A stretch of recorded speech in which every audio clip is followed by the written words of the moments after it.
용인 시민구단은 진짜 시민구단입니까?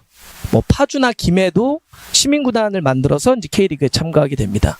제가 이렇게 도발적인 어떤 질문부터 던지는 것은 되게 중요한 관점 같아요. 최소한 유럽에서 불리우는 시민구단은 존재하지 않습니다. 우리에게는 좀 더 가까운 건 뭐냐면 지자체 구단입니다. 그 해당 지자체가 여러분들이 내시는 소중한 세금으로 사실상 운영하는 그런 구단이죠. 바르셀로나를 포함을 해서 시민구단은 어떻게 운영되냐면 유럽에서는 그야말로 시민들이 자발적으로 주주로 참여하는 겁니다. 시민분들이 내가 10,000원이건 100,000원이건 주주로서 참여하는 거예요.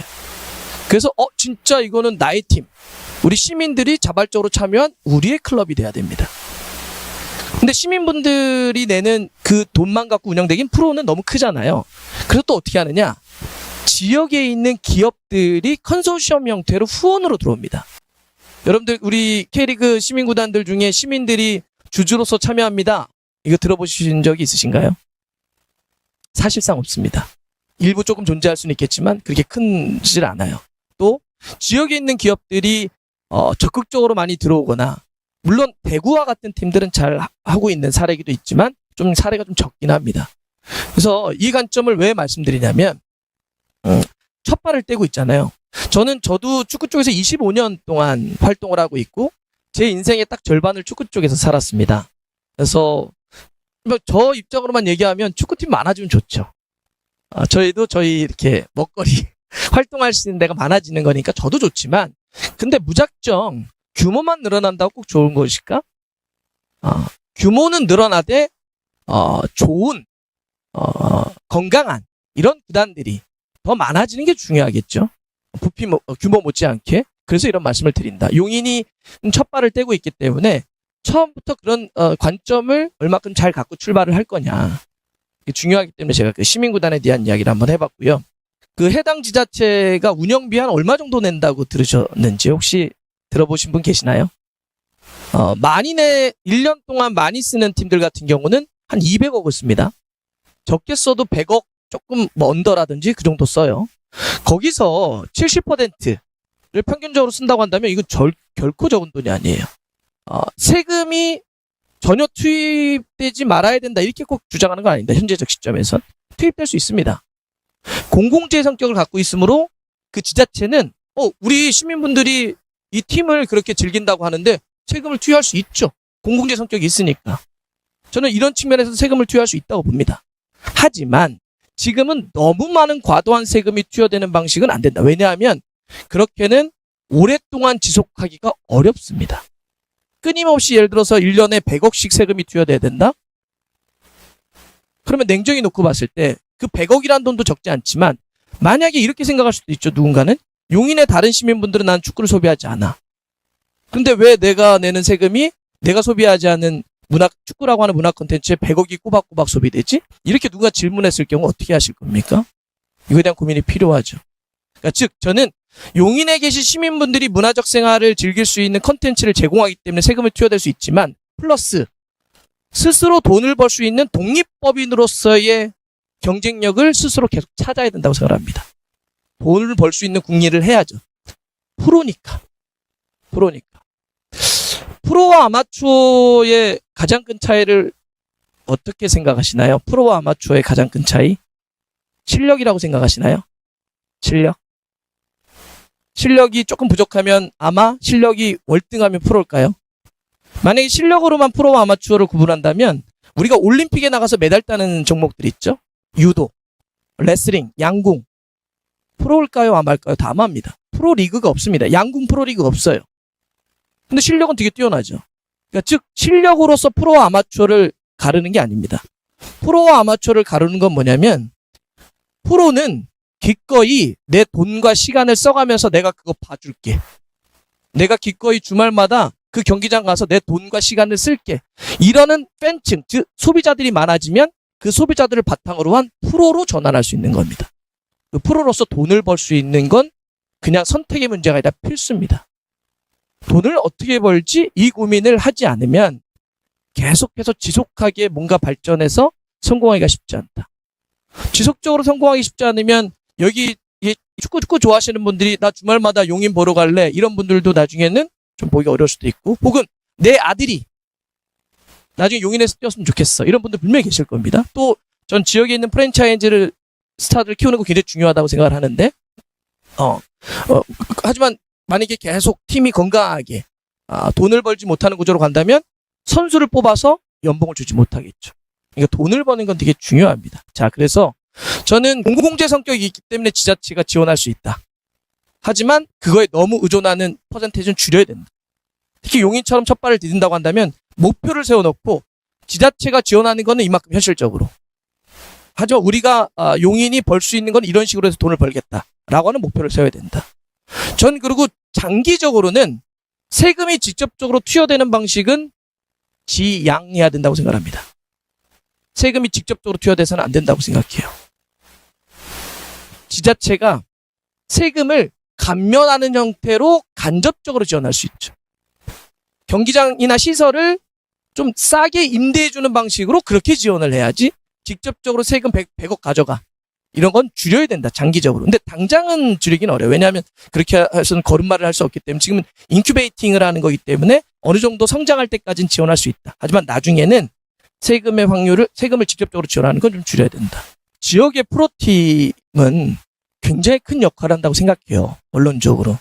또 실제로 경험을 했습니다. 제가 어떤 경험을 했냐면, 이탈리아의 작은 마을에 갔을 때 제 경험인데, 호텔에서 자려고 누웠는데 와라고 하는 함성이 2번이 들렸어요. 다음날 로비에 가서 지역지 신문을 폈더니 제목이 이겁니다. 메인 헤드라인이 우리 팀이 2대0으로 이겼다. 오부도 이렇게 막 일면에 쓰고 막 니네 와와 하니 그랬더니, 그러니까 넌 정말 축구를 이해를 못하는구나. 여기가 5부에 있냐 2부에 있냐 1부에 있냐 우리에게 중요하지 않아. 이 팀은 그냥 우리 팀이야. 우리 할아버지 할머니부터 그 위부터 100년 넘게 그냥 우리가 응원했던 우리 팀이야. 물론 우리 팀이 잘하면 좋지만 못해도 그래도 우리 팀이야. 지역의 연고팀이라고 하는 게 뭐 굳이 어렵게 뭐 용인의 단합, 뭐 용인의 정신, 뭐 용인의 정체성 이런 걸 어렵게 설명하지 않더라도 그런 게 제대로만 자리 잡혀 있으면 용인 하면 심장이 끓어오릅니다. 그런 의미로 굉장히 중요하죠. 그래서 기본적으로는 지금 이렇게 축구팀을 지역 연고를 기반으로 만들려고 하는 거 너무 의미 있다. 네. 하지만 그게 계속 말씀드리는 것처럼 그런 게 지속 가능했으면 좋겠다. 건강하게. 그러기 위해서 정말 돈 버는 거에 대한 고민을 많이 해봐야 되고요. 제가 영국의 13부 팀을 운영을 한 적이 있습니다. 이사로. 홍보이사로 운영을 한 적이 있는데 첼시 로버스라는 팀을. 그때 저희가 7부에 있는 팀을 가서 경기를 한번 뛰러 갔어요. 우리를 가면 그 A보드 광고판 있지 않습니까? 경기장 주변에. 거기에 뭐 이렇게 뭐라고 할까요? 우리로 얘기하면 플랜카드 식으로 뭔가 막 써 있는 게 쫙 눌러져 있는 거예요. 그래서 우리 동네에 있는 저기 영어학원이야. 우리 동네에 있는 저 렌트카 빌려주는 회사야.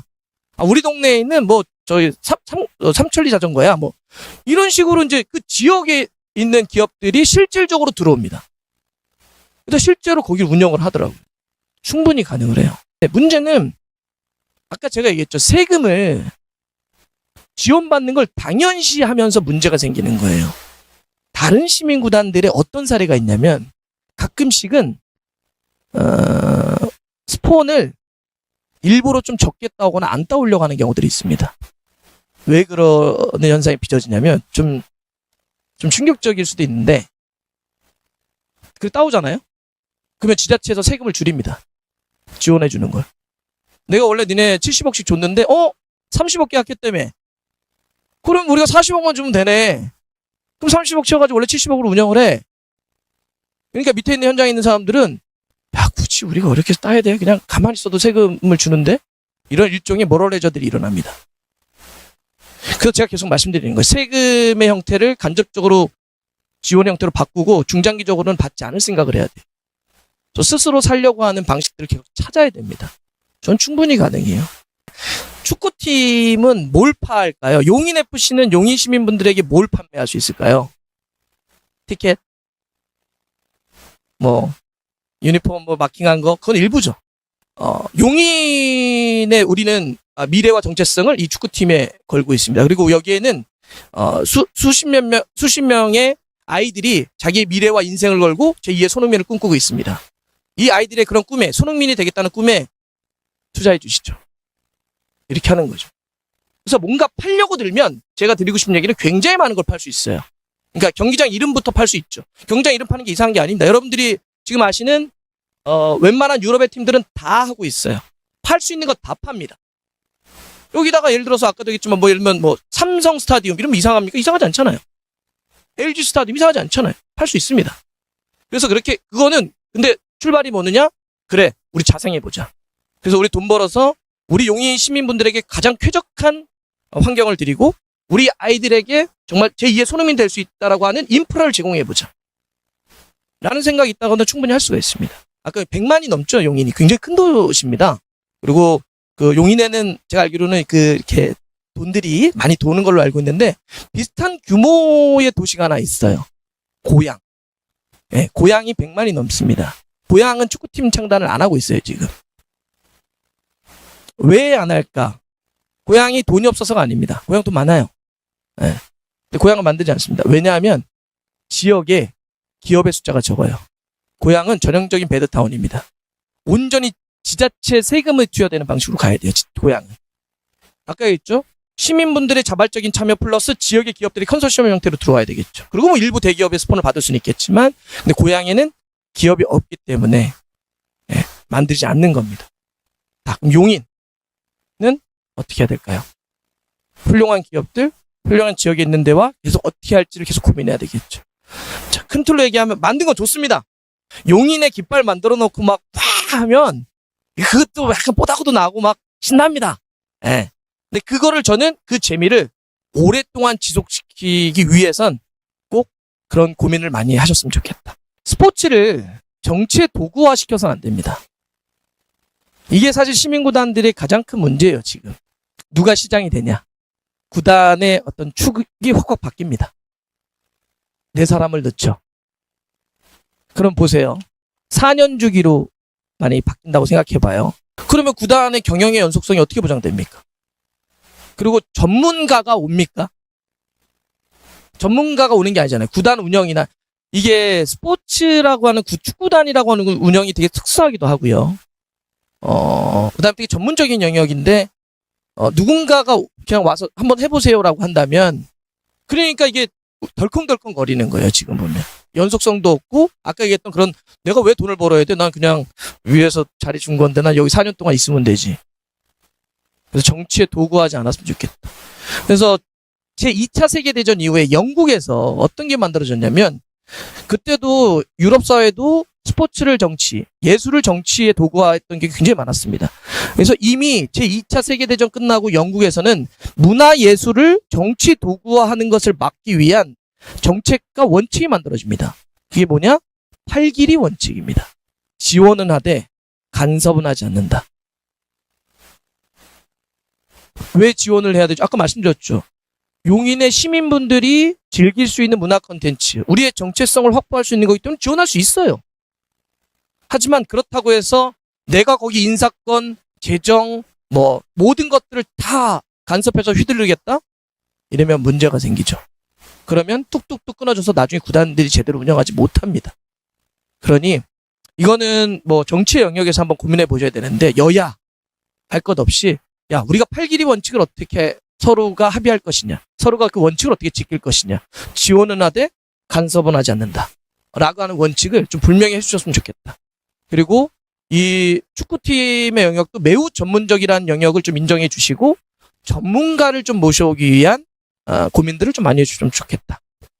이렇게 하면서 제 오늘 발제를 마무리하겠습니다. 고맙습니다.